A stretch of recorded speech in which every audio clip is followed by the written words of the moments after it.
Thank you. Joy to the world is a phrase we hear a lot this time of year. We hear it in that song. We hear it everywhere. We hear it all the time.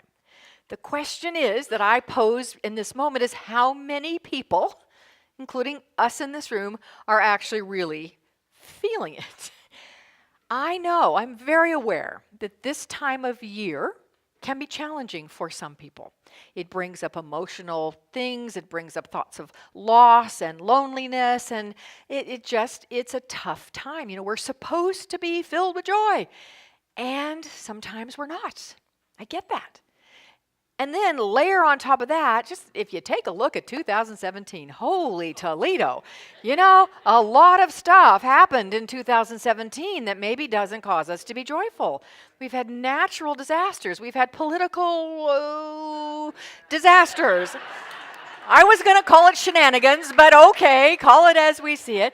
We've got, you know, we're sort of laughing here, but it really is a little scary. We've got human rights violations, you know, coming up to the surface, which I'm glad they're coming up to the surface, but oh my goodness, so much has happened in 2017 that might cause us to say, I got no joy.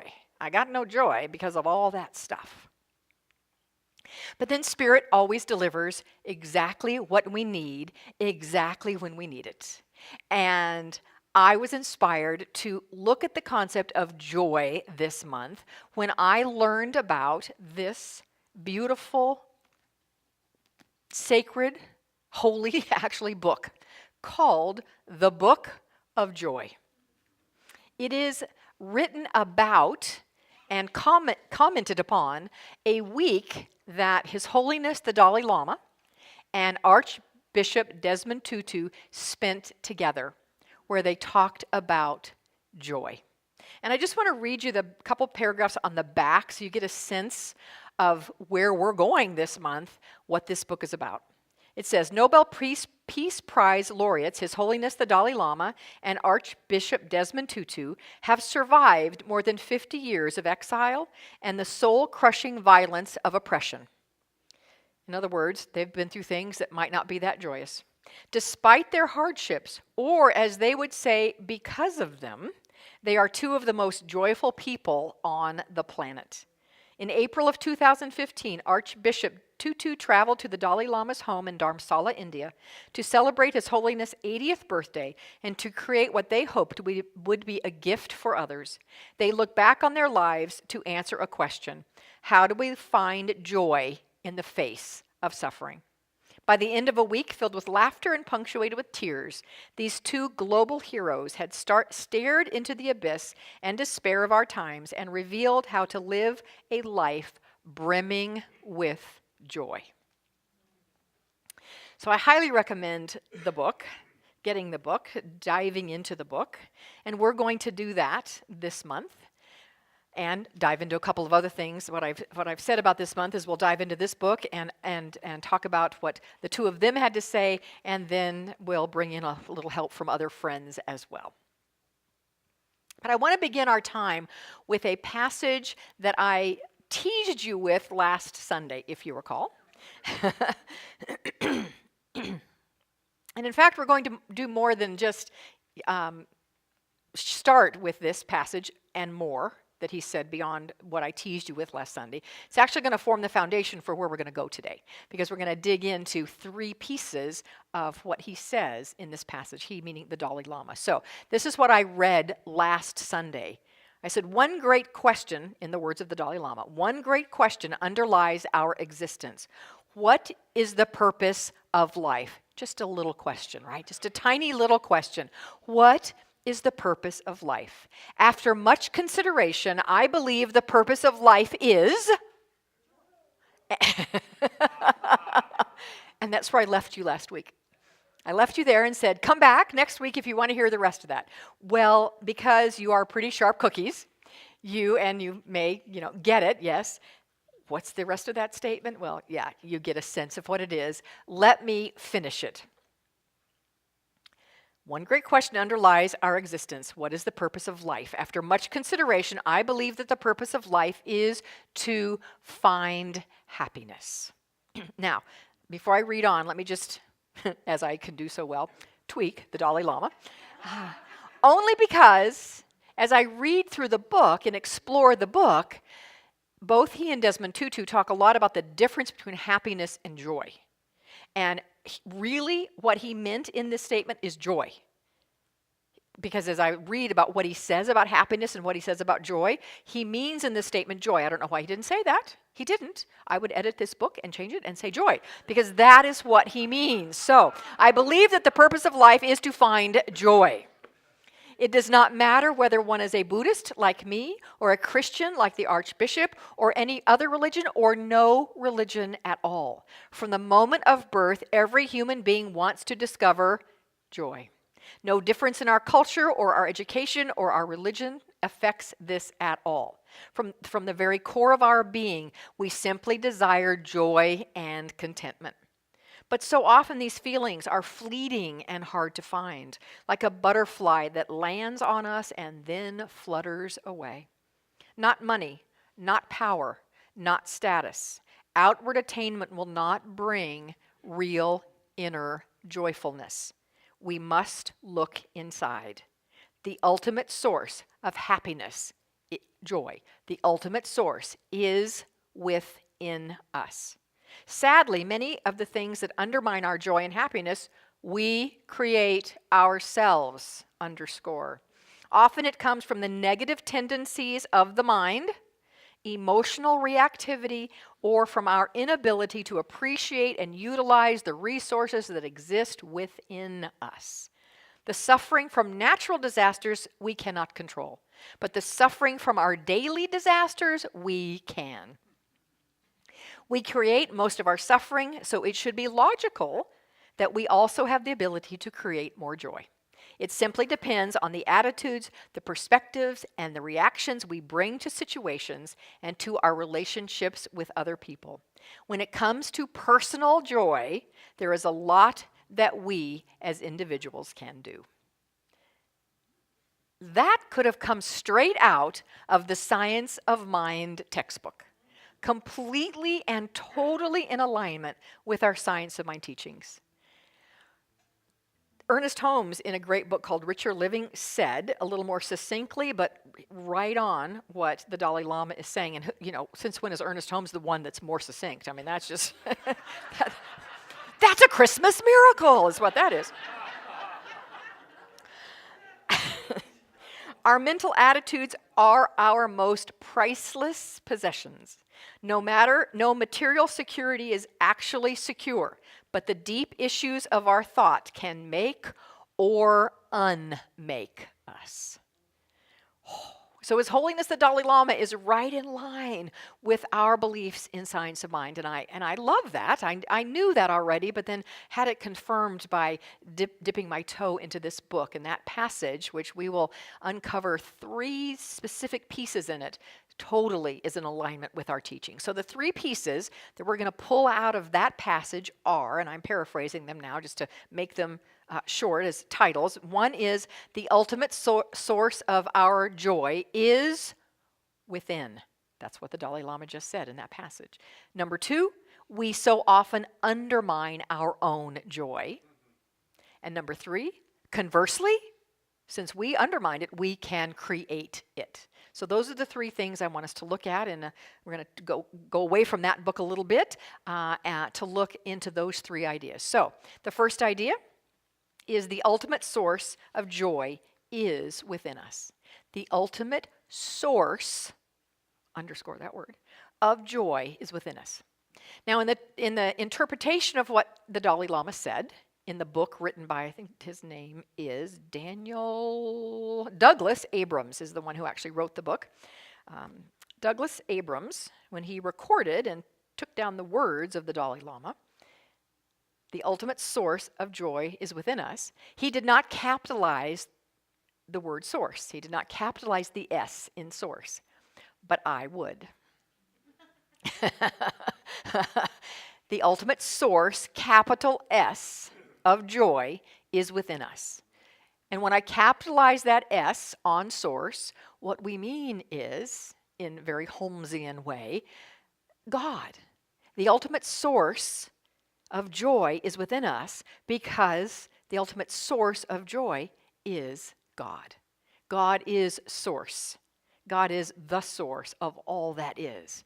So we could say that God is the source of our joy, and God lives right here within us. Ernest Holmes, on page 292, suggests that we should affirm these words because they are words of truth, not so that we can make them true, but so that we can get them in our hearts and in our minds. He says we should say daily to ourselves, I am joy, peace, and happiness. I am the spirit of joy within me. I radiate life. I am life. There is one life, and that life is my life now.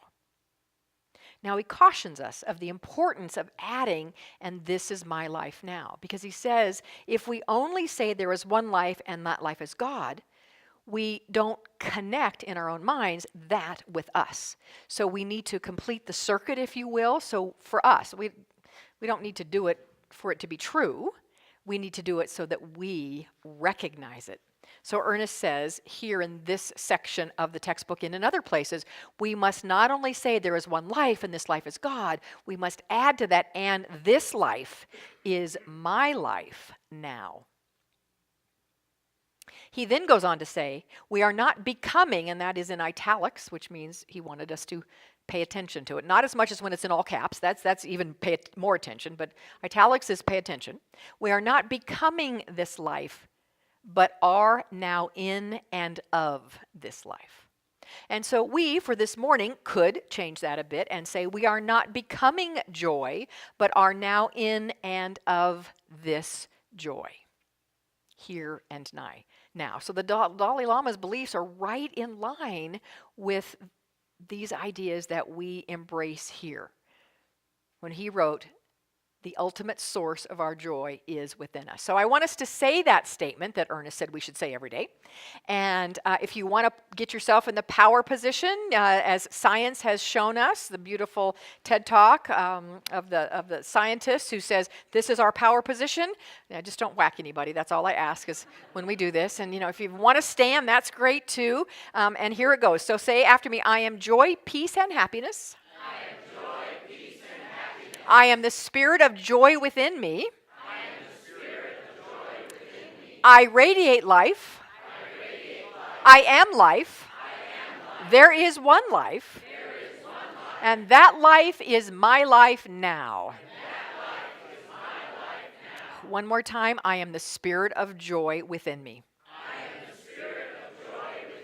Yes. Yay. Yes. Yes. That is the spiritual truth. So if we got that, boom, our work is done. Go out, be joy. Bring joy in your life, experience joy in you, through you, as you out there, and spread joy to the world. Challenges, as the Dalai Lama said, we can get in the way.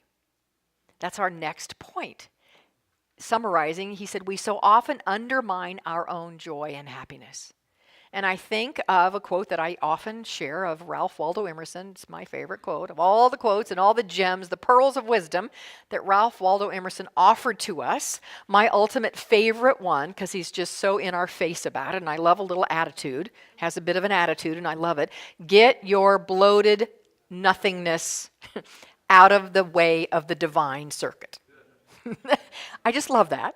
Get your bloated nothingness. Now, we're not nothing, but it's those false beliefs. That's the bloated nothingness. It's the negative thinking. It's the reaction that the Dalai Lama is talking about. That's the bloated nothingness that's standing in the way of the innate joy. So specifically, as a reminder, the Dalai Lama wrote or said, sadly, many of the things that undermine our joy and happiness we create ourselves. Often it comes from the negative tendencies of the mind, emotional reactivity, or from our inability to appreciate and utilize the resources that exist within us. So I was prayerfully considering about how to go about that piece this morning, and because we talk about, our thinking and change your thinking, change your life. I mean, my goodness, we talk about this all the time. What could I say specifically that would be valuable to you this morning? And I thought about showing the video. I've never shown it here. I've shown it in classes, but never showed it in service of, it's a Bob Newhart. Remember Bob Newhart? Dating myself here, right? Yes, yes. A Bob Newhart little skit. I think it was on Mad TV. I don't remember. Do you know this skit where this woman comes in, he's a therapist, and stop it! And she's got phobia about she can't be in the small spaces. She's going on and on and on about how she thinks and this. And he said, well, I've got 2 words for you, and this is my advice. Stop it! She thinks, well, that can't be enough. No, stop it! That's all. So I thought about just saying, well, just stop it. Sometimes it's not quite that easy to just stop it. It helps to kind of understand what's going on underneath. Why are we having those thoughts? So I was divinely inspired to share with you some more work from Brené Brown. And I say some more because last week we dipped into her concepts of a little piece of her concepts about vulnerability and our fear around vulnerability, how we put up armor to not be vulnerable. In that same book, actually in the same section, she talks about how we also put up an armor to our joy. We stop our joy. Well, that's ridiculous, sounding, but we do. Now, I want to give you a couple of examples. She shares, this is how we do it. And I just want you to think if you have done something like this. Maybe it's not these specific examples, but something like this. And I want to say that I know, as religious scientists, as good religious scientists, knowing that you are a creation of the infinite creator, and therefore you are a creative being, you know that your words, your thoughts, your feelings, your beliefs, your values, all of our things that make up our consciousness, create. And you might not want to admit that you go down these roads sometimes. But just go ahead and let's be honest this morning. Research shows, Brené Brown's research, she's a social researcher who has spent 15 years researching vulnerability and what makes people happy and what brings joy. Her research shows that this kind of cuts across humanity. We tend to do this. And here are some examples of what this is. So you are feeling so filled with joy and love about your relationship with your partner. It just feels so good, so yummy, and then suddenly you're overwhelmed with a fear that your partner might leave you. Oh, I see heads shaking already. Thank you for being honest. You're feeling like life is really good right now. You are on a good path right now. And then all of a sudden pops in your mind an image of you going down the wrong road, a dark and scary road that you've been down before. And you start to worry that you're going to go down it again. You're really loving your job. You feel so fulfilled. It's on purpose. You're joy-filled in it. You're bringing good value. You think it's amazing. And suddenly you're paralyzed by the realization in this economy, you're probably going to be released pretty soon and going to have to find another job. Anybody do that? Don't answer it. Don't have to answer it.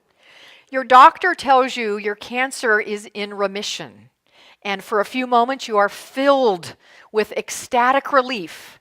And then a wave floods over you that the doctor is probably wrong. Or you're standing over your baby's crib, marveling at the wonder of life, and just overwhelmed with love and care. Joy has bubbled up in you as you look at this precious little being, and then you have this gut-wrenching fear that something is going to happen to the child. Anybody have thoughts like that? Come on, be honest. Good, a couple of you. Never. Some of you say, right. As human beings, the science shows that we tend to do that. Now, why in the world would we do that? Why would we just stop this wonderful feeling of joy that we're having? Why would we do that? Well, Brené Brown has, I think, nailed it.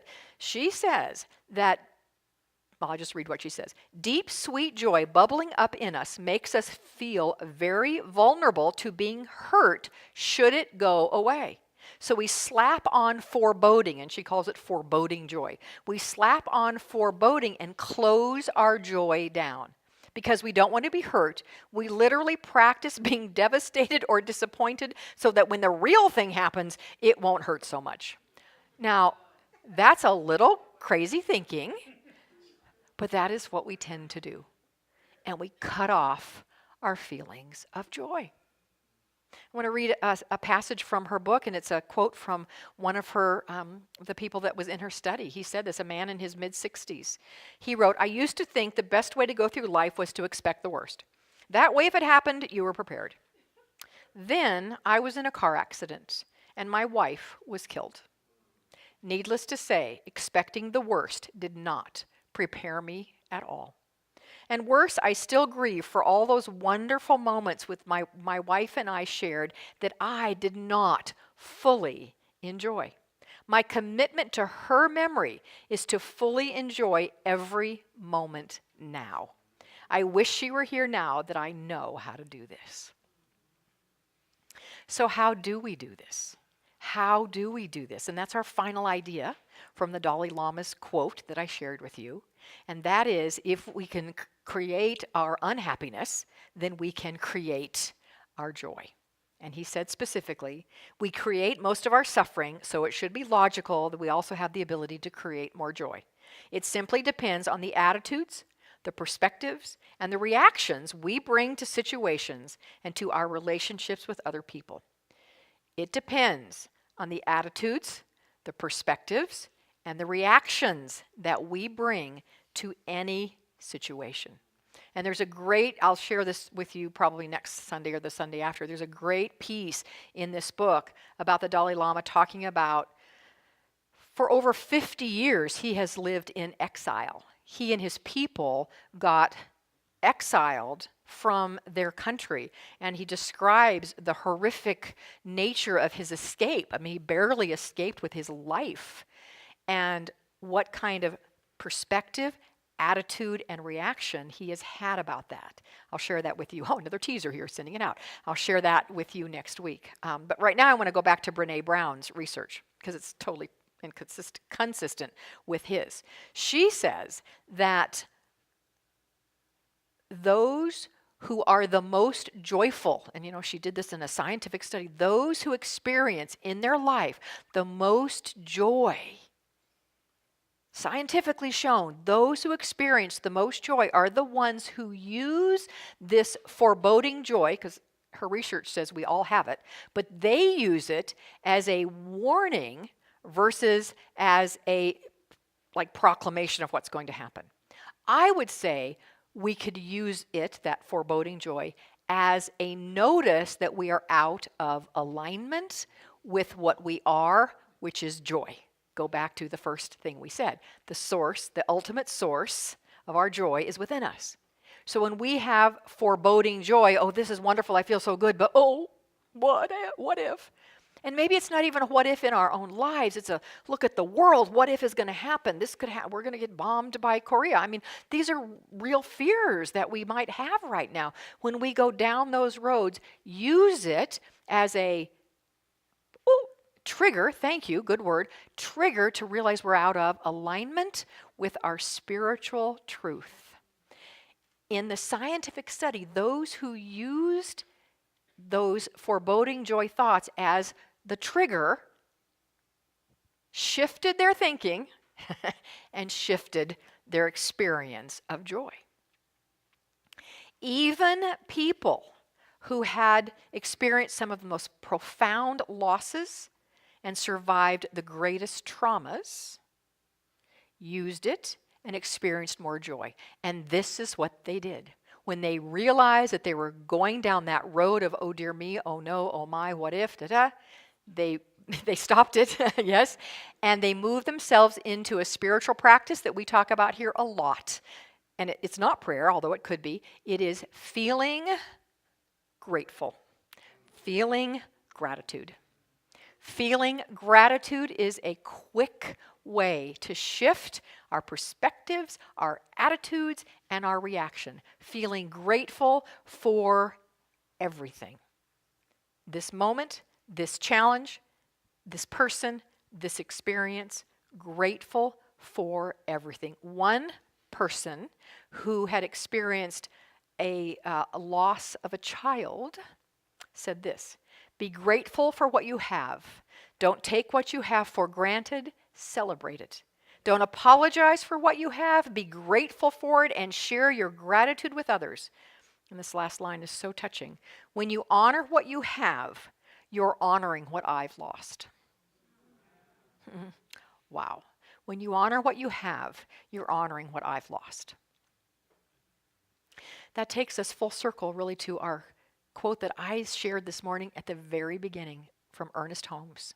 And I want to say it again now to kind of bring ourselves back to it. He said, if we wish to come to the Spirit for the healing of our wounds, let us come in peace and in spontaneous joy. For the Spirit is joy. And let us come also with thanksgiving, for a thankful heart is in harmony with life. So I want to leave you with and pose a question. It's a question we'll explore as the month unfolds, but I really want you to begin exploring it now. Think about it, put it into your prayer and meditation, journal about it, remember it, okay? Don't just walk out of here and go, she told us to do something, ask some question. What was that? Here it is. What would your life today, or your life tomorrow, or your life this month, or next year, 2018, what would your life look like if you knew that your purpose for being here was to experience joy? What would your life look like today, tomorrow, this month, next year, if you knew that your primary purpose for being here was to experience joy? It may look exactly like it does now, and yay for you if that would be your answer. But for some, it may be, I would make some changes. Life would look different. So my friends, in order for life to look different, you might need to shift and make some shifts. And what would those be? So that's your question to mull over. That's your homework from today. Who knew you come to church and get homework? And we'll look at this as the month unfolds. For now, we're going to bring our time to a close with a meditation from Ernest Holmes. In the back of the textbook, there are great meditations that are written in very traditional language. So they're really quite yummy. And this is going to be our closing prayer. It's called Joy Has Come to Live With Me. And for those of you who'd like to track it later, it's from page 538. So you want to just close your eyes, take a breath. This is written in the first person, so make these words your own. Joy has come to live with me. How could I be sad? I do so love thy presence, which is joy within me. It makes me glad and I sing, for I am so filled with thy spirit that I cannot be depressed or unhappy. I am filled with the joy of the Spirit, and I overflow with the gladness of life. Thou art a happy companion to travel with me through life. Wonderful joy, thou art so radiant and beaming. It is impossible to be sad in thy presence. I shall give myself to thee and remain with thee, for thou art complete and satisfying. I find fulfillment in thee and joy forevermore. I am filled with the spirit of joy. I am filled with the spirit of joy. I am filled with the spirit of joy.